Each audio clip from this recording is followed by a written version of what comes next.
வாழ்க வளமுடன். நான் உங்கள் ஜோதிடர் குபேந்திரன் பேசுகிறேன். நம்ம அடுத்த நட்சத்திரம் யோகம் பெறுறது பார்த்தீங்கன்னா மக நட்சத்திரம். மக நட்சத்திரக்காரங்க எலுமிச்சம்பழம், பனை மரம் சார்ந்த உணவான கருப்பட்டி, பனங்கற்கண்டு, நுங்கு இதெல்லாம் சாப்பிட்லாம். அதுக்கப்புறம் வந்து நெல்லிக்காய், விளாம்பழம், வெண்பொங்கல் அதாவது இதை சாப்பிட்டு வந்தீங்கன்னா நல்ல ஒரு பாசிட்டிவான எனர்ஜி ஏற்படும்.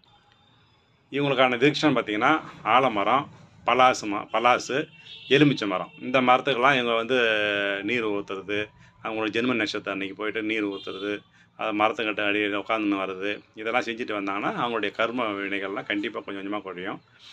அதுக்கு அடுத்து பார்த்திங்கன்னா அவங்களுடைய பறவைகள், அதாவது பறவைகள்னு பார்த்திங்கன்னா ஆண் கழுகும் பெண் கழுகும். அதனால் வந்து நாம் அதுங்கெல்லாம் நம்ம பராமரிக்க முடியாது இல்லைங்களா? அதனால் வந்து அதனுடைய ப்ரொஃபைல் பிக்சரை அந்த படத்தை வச்சுக்கிட்டு பார்த்துட்டு வரலாம்.